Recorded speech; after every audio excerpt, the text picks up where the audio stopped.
뉴스의 진수를 보여주는 인터뷰. 뉴 진수. 오늘은 제80주년 경찰의 날입니다. 국민을 지키다 순직한 경찰관들의 희생을 기억하면서 우리 치안제도의 현 주소와 과제를 짚어봅니다. 민관기 전국경찰직장협의회 위원장 나오셨습니다. 민관기 위원장님 어서 오세요. 네, 안녕하세요. 네. 경찰의 날 기념식이 오늘 열렸습니다. 우리 민관기 위원장님께서는 오늘 하루 어떻게 보내셨어요? 저는 뭐 평소와 다르지 않게 보냈어요. 아침에 네. 7시에 지구대에 출근을 해서 오전에 근무를 하고 네. 또 인터뷰를 해서 서울로 올라와야 돼서 오후에 휴가를 내고 서울로 왔습니다. 아, 그러시군요. 네네. 지금 근무하시는 데가? 지금 그 청주 흥덕경찰서 복명지구대 근무하고 있어요. 아, 저 거기 잘 알아요. 아, 그래요? 제가 군 생활을 거기서 3년 했거든요. 공군사관학교에서. 아, 네네. 저는 금천동에 살았었는데. 아, 거기 공군사관학교가 있고 17 전투비행단이 있잖아요. 네네네. 예. 근데 저는 이제 공군사관학교. 그 당시는 청원이었어요. 야, 청주에 계시군요. 너무 반갑습니다. 더더욱. 경찰의 날 기념식 거기는 안 가셨어요? 작년, 재작년에는 불렀는데 예. 올해 그 직무대행은 뭐 현장하고 소통을 안 할 모양이죠. 초대장이 안 와서. 초대장이 안 왔어요? 내심 기대를 하고 있었는데 그래서 이재명 대통령님이 오신다고 해서. 예. 근데 초대장이 안 와서 가지 않았습니다. 아, 일단 오늘은 이번엔 초대장을 못 받으셨다 그 말씀이시고. 네네. 자, 이재명 대통령은 오늘 경찰의 날 기념식에서 특별한 희생에는 특별한 보상이 주어져야 한다는 원칙, 14만 경찰 가족에게도 결코 예외는 아니다라고 했습니다. 의료복지 접근성도 높이겠다고 했고요. 자, 뭐 육경, 해경 합해서 업무 중에 순직하거나 이렇게 공상 있거나 이런 경찰관 수가 좀 집계된 게 있습니까? 그럼요. 네. 얼마나 됩니까? 최근 한 5년 동안 네. 순직자가 67명. 네. 그다음에 그 공상은 7,000명이요. 작년 통계만 보면 네. 작년에는 순직이 14명. 네. 그다음에 공상은 1,181명. 아, 그래요? 그러니까 하루에 한 3명꼴 정도 맞는 거죠. 그렇게 많이 공상 환자가 발생하고 있습니다. 그렇군요. 네네. 자. 근데 이제 산재나 순직이나 인정받는 기준이 이렇게 까다롭다고 해요. 제가 아주 구체적인 건 잘 모르지만 뭐 아마도 업무적 연관성 이걸 입증해야 될 것 같은데 네네. 이와 관련해서 뭐 현장 경찰관들이 어떤 목소리를 내고 있습니까? 일단은 그 23년도에 네. 공상 추정 제도라고 그 법이 통과가 돼서 네네. 시행 중입니다. 그런데 이제 가장 큰 부분의 문제점들은 뭐냐면 공상 추정 제도라는 거는 조금 폭넓게 받아들이는 그런 건가요? 그렇죠. 그죠? 너무 엄밀하게 이거 확실히 떨어지는 거 말고 추정되는 거 약간 좀 넓게 받아들이기 위해서. 전 세계적으로 이 추정이라는 제도 자체는 없답니다. 대한민국에 그래요? 생긴 건데 네. 이게 이제 뭐냐면 문제가 되는 부분들은 아직까지 이제 그 순직으로 인정된 사례가 없는 게 뭐 심근경색이라든가 무슨 뇌출혈이라든가 네. 이런 부분들이 사실은 야간 근무로 인해서 같이 복합적으로 온다고 저희들은 보는데 네. 실질적으로는 개인 질병으로다가 이렇게 치부를 하니까 이 부분이 순직 처리가 안 되는 경우들이 상당히 많이 존재를 하는 거죠. 아, 그래요. 네네. 그런 부분들은 좀 인정이 돼야 된다는 게 경찰관들 목소리네요. 그렇죠. 왜냐하면 건강할 때 제가 30살에 들어올 때는 너무 건강했는데 야간 근무를 한 20년 하면서 예를 들어서 병을 얻는다든가 이러면 사람 몸이 고른다 그런 얘기 하잖아요. 그렇죠. 연관성은 분명히 있다고 봐야 되는 거죠. 아, 그렇군요. 네네. 제가 문자 하나 소개해 드릴게요. 6787님이 전종철 진행자님 감기 걸리셨네요. 하루빨리 쾌차하세요. 건강하세요. 자, 감사드리고요. 제가 이게 참 송구스럽기도 하네요. 청취자 여러분한테. 내일 반드시 목소리를 회복하겠습니다. 4927님이 민중의 지팡이 경찰관님들 늘 수고 많으십니다.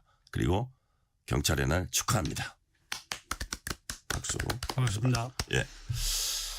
근데 제가 다소 놀라운 통계를 봤어요. 순직한 경찰관 수보다 자살한 경찰관 수가 더 많다. 이게 경찰청 지난해인가요? 언제 국감 자료입니다. 맞습니다. 자, 그 통계가 어떻게 돼요? 자살 아까 말씀드렸지만 순직은 예. 매년 한 10몇 명? 10명에서 15명 사이. 예. 자살은 20명에서 25명 정도 사이가 됩니다. 자살이 상당히 지금 많고요. 네. 좀 원인은 좀 복잡하긴 합니다. 현장에서 느끼는 업무 스트레스, 정신 스트레스 뭐 이런 거겠죠? 그렇죠. 그러니까 어떤 원인이 뭡니까? 일단 뭐 지구대 파출소 근무자들 같은 경우는 야간 근무를 많이 하다 보고 그다음에 주치자를 상대하다 보니까 거기에서 오는 스트레스, 강박관념 이런 것들이 있고요. 이제 수사부서 쪽은 네. 업무 그 수사 기소가 분리되면서 23년도에 수사량이 엄청나게 많으면서 예. 업무에 대한 부담, 스트레스 작용하는 거죠. 업무 과중. 예. 그다음에 그 본인의 어쨌든 업무 그 능력은 있는 거니까요. 네. 아무래도 뭐 신임 순경이라든가 이런 분들은 굉장히 부담을 느낄 수가 있고 그런 것들이 좀 작용을 한다고 보고요. 전체적으로 경찰관들이 그래서 자살률이 좀 많은 게 아닌가. 그다음에 그 업무에 비해서 사실 월급도 상당히 그 좀 낮게 받고 있고요. 네. 그러다 보니 그런 것들이 전체적으로 작용을 하는 것 같고요. 작년에는 7월 달에만 3명이 사망을 했습니다. 자살을요. 그래서 이제 그래요? 2명은 순직 처리가 됐고요. 이런 경우들이 있거든요. 근데 이제 그렇군요. 두 분 다 이제 업무 과중으로 인해서 본인이 그 중압감을 못 이겨서 극단적인 선택을 한 그런 사례들이거든요. 네. 자, 근데 알고 보니까요. 이 스스로 목숨을 끊는 사례, 경찰관 순직보다 자살이 더 많다는 거. 그동안 국감의 단골 지적 사항이었다고 해요. 그럼 네네. 이게 매년 나오면 경찰 내부적으로도 좀 대책을 마련하고 했을 텐데 이런 안타까운 사례가 이어진 건 좀 구조적인 문제라고 보시는 건가요? 그렇죠. 저희들은 경찰청에서 적극적으로 대응하지 않고 있다고 생각하고 그래요? 있고요. 예. 왜냐하면 이제 이런 경우들이 있습니다. 현장에 지금 2000년도에는 지구대 네. 파출소 인력이 45% 정도 됐습니다. 근데 그 24년도에는 37%로다가 7% 정도가 축소를 했어요. 네. 이게 무슨 이야기냐면 무슨 얘기예요? 예. 순찰차가 한 대 이게 있습니다. 전체 경찰관에서 지구대 인원이 4만 8천 차지하는 명 정도를 보는데요. 예. 그 2000년도에는 그 총 그러니까 14만 경찰관 예. 중에서 예. 45%를 차지했고요. 그게 37%로 7, 8%가 줄었어요. 줄었다는 건 현장은 인원을 더 감축이 됐다는 거죠. 그러니까 예. 대민 접점 부서의 인원이 줄었다는 겁니다. 가령 예를 들어서 국민이 저 좀 도와주세요 했을 때 출동할 수 있는 부서는 많지 않거든요.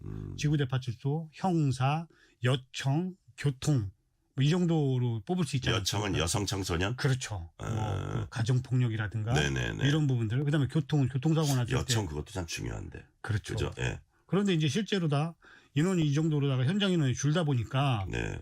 아까 이제 말씀드렸다시피 왜 이런 계속 그 구조적인 부분들이 그 마음 동행센터라고 해서 치료받을 수 있는 곳이 있긴 있지만 네. 실제로 예를 하나 들어볼게요. 네네. 순찰차가 한 대 있는데 인원이 2명이 근무를 합니다. 예. 한 사람이 휴가를 가려면 다른 팀에서 자원을 받아야 돼요. 어쨌든 지원 2인 근무를. 1조니까. 그렇죠. 예. 예. 만약에 지원을 못 받으면 내가 휴가를 가고 싶어도 가지 못하는 구조죠. 이런 경우들이 지금 우리 경찰 조직에 한 상당히 많습니다. 지구대 파출소가. 그러다 보니까 예. 실제로 그 본인의 스트레스를 해소를 해야 되는데 하지를 못하는 겁니다. 오죽하면 그 연가를 사용일수를 다 사용을 못해요. 그러면 연가 사용일수를 사용을 하지 못하면 네. 가령 예를 들어서 21일 휴가도 중에 다 못 쓴다. 예, 21일 중에 예. 연가 보상을 7일 해주면 예. 14일은 보상을 해주지 않는 겁니다. 그러니까 제가 만약에 4일을 가고 10일을 못 가면 네. 연말에 10일은 그냥 없어져 버리는 거예요. 이게 보상이 안 되기 때문에. 그런데도 못 간다는 건 갈 수 없는 구조기 때문에 못 가는 겁니다. 자, 45%에서 37%로 줄었으면 어디가 그렇게 늘었어요? 다른 뭐 기획부서나 뭐 정보부서나 이런 데가 늘었나요? 일단은 자꾸 필요 없는 부서들을 만드는 거죠. 뭐 기동순찰대라든가 예. 그다음에 내근직이라든가 여기는 줄이지 필요 않거든요. 없다 그러면 그쪽 부서에서는 싫어하실 것 같은데. 그런데 이제 예. 그 부서 사람들을 이야기하는 게 아니고 예. 그 업무의 그 강도는 어쨌든 지휘부에서 하는 거 아닙니까? 업무의 분장은 네네. 가령 이런 거죠. 지구대 파출소가 10가지 일을 하는데 기동수살대가 한 가지 일을 한다 그러면 네. 이건 지휘부의 잘못이라고 보는 거죠. 그러면 내부에서의 업무의 분란. 배분이 그렇게 잘못돼 있다? 네.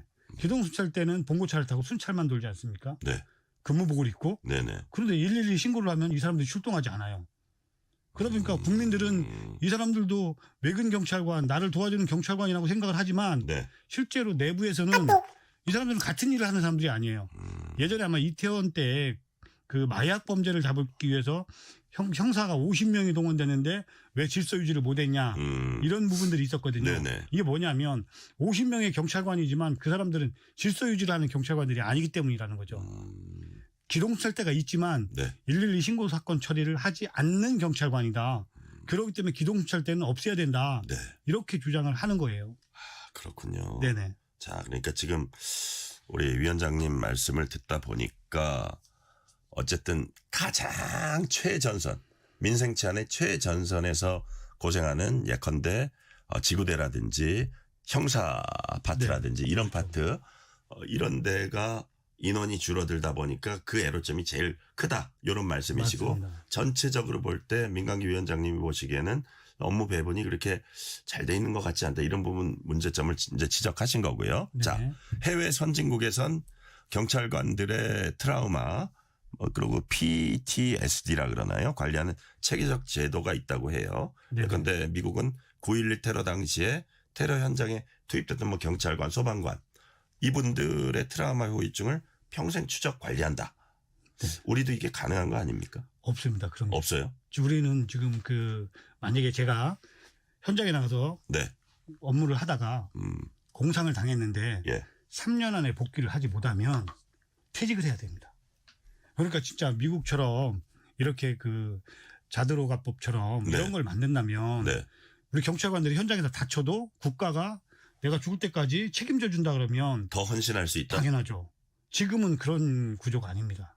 그러다 보니까 너무 많이 다치거나 복직을 못하면 퇴직을 해야 되는. 네. 그러다 보니까 경찰관들도 현장에서 주춤주춤 될 수밖에 없고 그다음에 현장에서 뭐 권총을 왜 안 쏘냐 이러는데 사실은 과실이라는 건 누구든지 있거든요. 네. 교통사고에 100대 0은 없지 않습니까? 보통 뭐 10% 과실이라든가 20% 과실이라든가 만약에 총기를 사용했을 때 그런 과실들까지도 네. 국가에서 보장을 해준다면 강력하게 대응할 수 있겠죠. 그렇지만 현재는 그 과실을 개인이 떠넘겨야 되고 또 민사라든가 형사로 본인이 스스로 살아남아야 되는 그런 구조거든요. 네. 그러다 보니까 현장에서 주춤주춤 될 수밖에 없는 거죠. 그러니까요. 우리는 왜 미국처럼 쏘지 총을 않느냐. 쏴가지고 제한 못하냐. 네. 이런데 그게 나중에 또 문제가 되는 경우가 많기 때문에 그렇죠. 그런 사회적 환경이나 사회적 시선 때문에 그것도 여의치 않다. 네. 현재는 그렇습니다. 예. 뭐 실제로 뭐 3천, 5천 뭐 이렇게 민사소송에서 진 경우들이 꽤 많거든요. 그래요. 그러다 보면 뭐 한 달에 30만 원씩 뭐 20년 동안 월급을 차압한다든가 이런 경우들이 있기 때문에 선배들이 총은 던지라고 있는 거야, 쏘라고 있는 게 아니고 이런 얘기들이 현장에서는 계속 오고 가는 거죠. 총은 던진다. 어떤 영화에서 보니까 총으로 이렇게 때리던데 그런 것도 있더라고요. 그 정도로 네. 흉기 무기 사용이 좀 되게 제약적이지 않나. 네. 그 아까 자드로가법 말씀하셨는데 우리나라에서 지금 그거를 추진하지 못하는 이유가 뭐 예산 문제인가요? 뭘까요? 글쎄 아직 그 부분까지는 제가 확인하지는 못했는데요. 예. 한번 그 부분은 한번 경찰청하고 한번 이야기를 해서 그래요. 가능한지 한번 타진을 해보겠습니다. 그래요. 네. 자, 좀 약간 세부적인 문제인데 출동 인원이나 휴게 시간, 당직 근무 체계 이게 이제 근무 환경하고 관련된 문제거든요. 근무 환경, 근무 체계 문제점. 요거는 구체적으로 어떤 게 문제가 있다고 보세요? 일단은 그 환경이라는 대기 시간 부분하고 같이 연결이 되는데요. 예. 이 대기 시간이 12시간 근무로 이상을 하면 3시간 정도 대기 시간을 주는데 그러면 대기할 수 있는 장소가 있어야 될 거 아닙니까? 네네. 가령 예를 들어서 뭐 한 번에 대기할 수 있는 인원이 6명이다. 그런데 지구대는 건물이 노후해서 대기실이 뭐 2개밖에 없다. 예. 그러면 한 방에 2명씩밖에 못 들어가지 않습니까? 그렇죠. 그럼 2명은 어디 가서 쉬느냐? 자기 그냥 차에 가서 누워서 좀 쉰다든가. 또 그러지 못하는 또 지구대도 많이 있거든요. 그래요. 예, 그러다 보니까 실제로 휴게를 하지 못하면 사실은 그 저녁 시간에 계속 사건 자체가 이제 저희들이 이제 경찰관들이 현장에서 가장 어려운 게 뭐냐면 주치자라는 거죠. 90% 이상이. 네네. 그러니까 말로 해서 통하지 않는 사람들을 상대하는 겁니다. 그러다 보니까 너무 어려운 게 있는 거예요. 선생님 집에 가셔야죠. 갈게. 다시 오죠. 예. 조금 있으면 시비가 붙었다고 신고가 들어오고 또 조금 지나면 뭐 유리창을 부쉈다고 신고가 들어오고 예. 한 사람이 계속해서 발전하는 거예요. 그 주치 상태가 올라가면서. 근데 그런 사람들을 밤에 계속 그 상대를 하다 보니까 네. 우리 경찰관들도 트라우마가 걸리고 스트레스를 받는 거죠. 그리고 욕설, 그다음에 폭행 이런 것들이 예견 가능하면 상관이 없지만 네. 술을 취한 분들은 예견 가능을 하기가 상당히 어려워요. 갑자기 돌발적인 행동. 공손했던 사람이 예. 갑자기 변하는 거죠. 아, 그래요. 이런 경우들도 상당히 그 스트레스의 요인이고 근무 환경은 사실 그런 기본적인 요소보다도 네. 경찰관의 근무 여건상, 근무상 우리 국민들을 상대하다 보면 범죄자를 상대하고 주치자를 상대하다 보니까 네. 그런 어려운 부분들을 사실은 다 감싸지 못하는 거죠. 자, 오늘도 경찰청 앞에선 지역 경찰 근무 체제 개편에 반대하는 기자회견 열렸다고 해요. 이건 무슨 내용입니까? 계속 지금 하고 있습니다. 그래요. 17일 날도 했고 16일 날도 했고요. 네. 오늘도 했고요. 뭐냐면 지금은 12시간을 2교대로 해서 나눠서 근무를 합니다. 네. 4조 2교대요. 네. 주간 한 번, 야간 한 번, 휴무 비번. 그런데 경찰청에서 10월 2일 날 느닷없이 각 경찰서에 그 해당하는 경찰서만 공문을 보내서 네. 13일부터 시범 운영을 하는 겁니다. 4조 3교대. 24시간을 3으로 쪼갭니다. 8시간씩. 그런데 이게 일수가 많아집니다. 근무 시간은 줄어드는데 출근하는 일수가 많아져서 실제로 이틀 근무하고 이틀을 쉬면 4일 주기로 돌아가는데요. 이건 8일 주기로 돌아가는데 6일을 근무하고 이틀을 쉽니다. 그러다 보니까 지금 그 패턴도 불규칙하고 네. 그다음에 가장 큰 문제는 근무 교대가 많다는 건 경찰 업무 특성상 문제점이 계속 발생할 수 있다는 거거든요.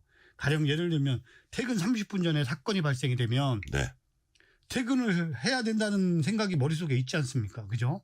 네. 그리고 근무교대 시간이 23시인데 23시는 굉장히 바쁜 시간대거든요. 경찰관으로서의 23시는 네. 과연 그때 꼭 근무교대를 해야 되는가?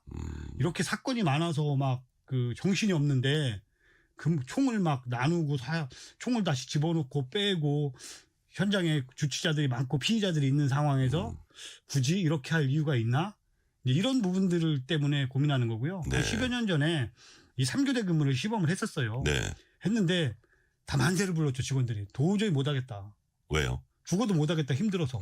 너무 힘드니까. 실제로는 오후 근무라고는 하지만 네. 오후 근무가 15시부터 23시까지입니다. 밤 23시까지면 거진 이것도 야간 근무거든요. 그러다 보면 야간을 4일을 근무하는 거예요. 네. 오후, 야간. 아. 그러다 보니까 야간 4일을 근무하고 이틀을 쉰다? 이게 회복될 수 있는 몸 기능이 되지 않는다는 거죠. 네. 그러다 보니까 계속 반대를 하고 경찰의 날 오늘도 집회를 하고 이렇게 하는 겁니다. 네. 자, 경찰이 밤낮 없이 헌신하는 걸 국민에게 참 고마운 일이고요.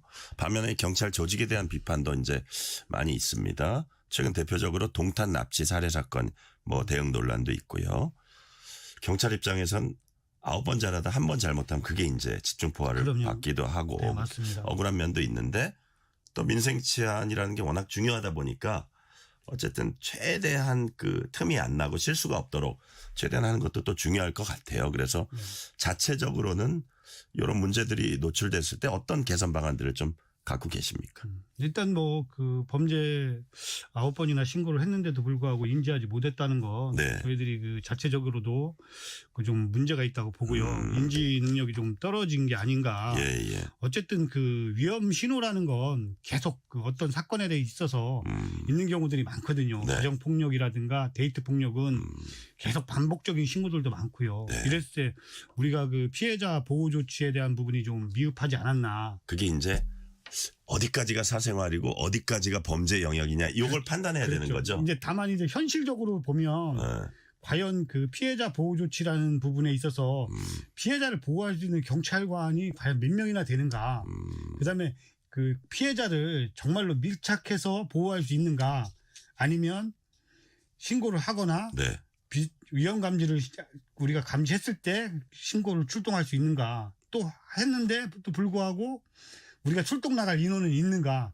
현실적인 부분도 굉장히 많거든요. 그러니까요. 그렇지만 어쨌든 결과에 발생한 거에 대해서는 저희들도 그 뼈저리게 좀 느끼고 있습니다. 예, 그런 결과 발생하면 또 한번 되돌아보고 네, 맞습니다. 물론 결과론적이긴 해요 항상. 근데 그럼에도 불구하고 왜 조금 더 빨리 캐치해가지고 분리시키지 못했나 네, 이런 네, 아쉬움들이 이제 이런 사건들에 있어서는 있잖아요. 그래서 네네. 그런 것들을 좀 되돌아보면서 지금 더 개선해 나가면 좋겠다는 생각을 하고요.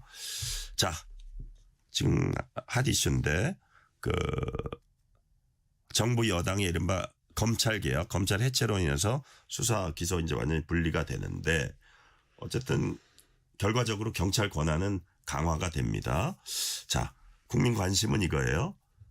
검찰이 수사와 기소 함께 할 때 그 수사 역량이 지금 바뀐 체제에서도 경찰에게서도 과연 그 역량이 나올 수 있나? 충분히 준비가 돼 있다고 생각하십니까? 그럼요. 우리 그 앵커님 잘못 알고 계시는 부분이 있어요. 네. 뭐냐면 네. 현재까지 대한민국에서 발생하는 사건의 98%는 경찰이 하고 있습니다. 네네. 근데 이제 국민들은 사실은 그 검사가 지휘를 하지 않으면 경찰이 문제가 있지 않느냐 이렇게 보시는데 그렇게 보시는 분들이 뭐 예, 제법 있다고 봐야죠. 상당히 많다고 봅니다. 그다음에 수사권을 주면 경찰의 권력이 비대해지지 않느냐. 저는 반문을 하고 싶어요. 그렇지 않아요? 수사권과 기소권을 같이 갖고 있던 검찰은 77년 동안 엄청난 힘을 발휘를 했거든요. 수사권과 기소권이 분리가 되면 이거는 권력을 분해시키는 작용을 하는 거잖아요. 그죠? 네. 그래서 저는 반대로 수사권을 온전하게 경찰한테 주어봐라. 70년 동안 줘보고 그때 문제가 발생하면 경찰한테서 수사권을 뺏어라. 검찰처럼. 절대 그런 일은 발생하지 않을 것이다. 그리고 우리 국민들이 생각하시는 부분에 있어서 걱정하시는 부분, 뭐 수사기일이 늘어나고 사건 송치가 길어지고 이런 부분들은 네. 전에 그 검찰에서 가서 수사를 또 했지 않습니까? 경찰에서 송치를 하면 네. 그 기관과 같이 연결을 시켜놓고 본다면 사건의 종결은 사실 줄어들었습니다. 일수로. 그렇기 때문에 국민들께서 너무 걱정 안 하셔도 되고요. 국민들 걱정은 기우다?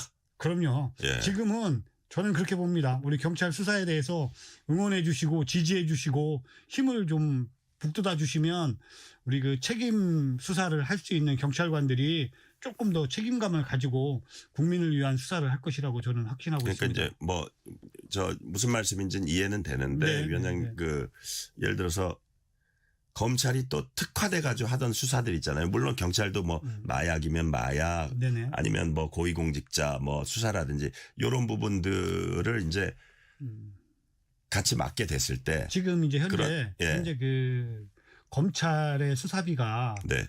제가 알기로 한 8천억 정도 되고요. 네. 그다음에 그 우리 수사관들이 한 6천 명 정도 됩니다. 검찰 수사관들이. 네. 지금 중수청을 세우는 목적이 그거지 않습니까?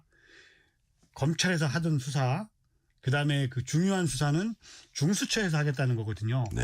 그렇기 때문에 실제로 국가수사본부에서 그 98%를 하고 2% 검찰에서 하던 부분을 중수청에서 하겠다는 부분이거든요. 그다음에 이제 저희들이 조금 더 요구하고 싶은 거는 특사경을 계속 활발하게 좀 수사 영역을 좀 높여서 가령 예를 들면 식품이라든가 위생이라든가 이런 특사경들 있지 않습니까? 세무라든가 네. 이런 데는 경찰 수사에 전면적으로 의존하지 말고 특사경 제도도 부활을 해서 가령 예를 들면 수사를 한 10군데서 하는 거죠.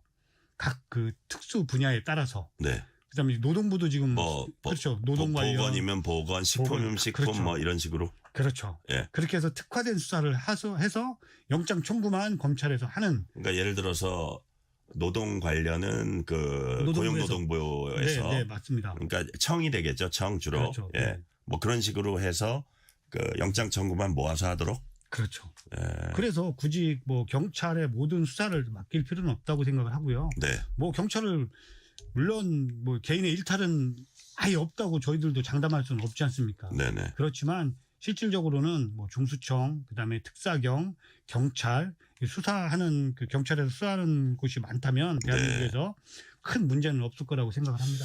요 부분은 위원장님 어떻게 보세요? 그러니까 아까 뭐 그 최일선 지구대라든지 형사라든지 민생 치안 최일선 이 부분의 수사 인력 비중이 많이 줄어들어서 어려움이 더 가중됐다고 하는데 경찰이 기존에 검찰이 하던 약간 특수 분야 이런 거에 또 약간 인원을 배분하면 민생 치안 최전선이 조금 이거 부실해지면 어떡하지 이런 걱정은 안 됩니까? 일단은 그 부서별로다가 지금 나뉘어져 있고요. 네네. 일단은 그 경찰청이 있고요. 네. 그다음에 그 시도청에 광역수사대가 있고 그다음에 형사기동대가 있습니다. 예. 그다음에 이제 경찰서 단위로 오면 강력이 있고 이제 수사 파트가 있거든요. 네. 그래서 이제 업무는 이미 다 분산되어 있어요.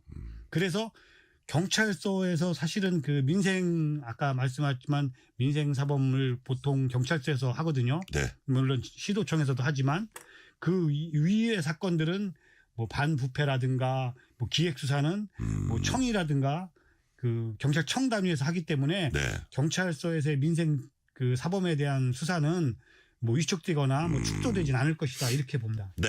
자치경찰제는 지역 밀착형 치안 서비스 제공한다는 취지로 이제 이렇게 추진이 돼 왔고, 근데 다소 유명무실했다 이런 비판도 있더라고요. 근데 최근에 또 자치경찰제 확대 위한 논의가 있다는데 이 부분은 필요하다고 저는 보세요. 뭐 자치경찰제에 대해서 2022년부터 이야기를 했었는데요. 네. 가장 큰 문제는 뭐냐면 그 연구 결과 자치경찰을 시행하려면 대한민국에서 네. 3조 4천억의 예산과 4만 7천 명의 인력이 필요하다고 네. 연구 결과가 있습니다. 그런데 22년 10월에 법을 통과시킬 때 네. 그때가 코로나 시국이어서 예산이 없다는 이유로 인원 제로, 예산 제로로 자치경찰을 시행을 했습니다. 그럼 이게 온전할 리가 없잖아요. 네. 근데 현재도 지금 자치경찰을 추진한다고 하는데 아직까지 깜깜입니다. 아직까지 토론회 한번 한 적 없고 과연 1원화 모델로 갈 건지 2원화 모델로 갈 건지 통합 모델로 갈 건지에 대해서 이야기한 적이 없고 네. 거기에 어느 정도의 예산을 투입을 하겠다. 인원을 어느 정도 하겠다. 네. 라는 그 구체적인 안이 없기 때문에 네. 이 자치경찰은 지금처럼 한다 그러면 뭐 국민 여러분들께서는 자치경찰이 이게 무늬만 아니냐 이렇게 이야기하는데 예. 그럴 수밖에 없는 이유가 있는 겁니다. 여건을 갖춰놓고 해야 된다 이런 말씀이시네요. 그렇죠. 자, 이제 시간이 거의 다 되는데 마지막으로 좀 미래지향적인 발전적인 경찰 위해서 이런 게 꼭 필요하다. 어떤 게 있겠습니까? 네, 오늘 그 경찰 80주년 네. 진짜 그 나이를 이제 많이 먹었습니다. 아, 그러네요. 그동안 그 국민 여러분에게 죄송한 부분도 많았고 잘못한 부분도 많이 있었다고 생각을 합니다. 우리 경찰관들이 잘못한 부분에 대해서는 깊이 반성하고 오늘을 계기로 조금 더 성찰해서 앞으로도 나아갈 수 있는 경찰관이 될 수 있도록 우리 국민 여러분께서 현장 경찰관들에게 응원해 주시고 지지해 주시면 국민 여러분에게 좋은 서비스, 치안 서비스로 보답하겠습니다. 고맙습니다. 네. 오늘 말씀은 여기까지 듣겠습니다. 지금까지 민관기 전국경찰직장협의회 위원장이었습니다. 오늘 말씀 감사합니다. 감사합니다.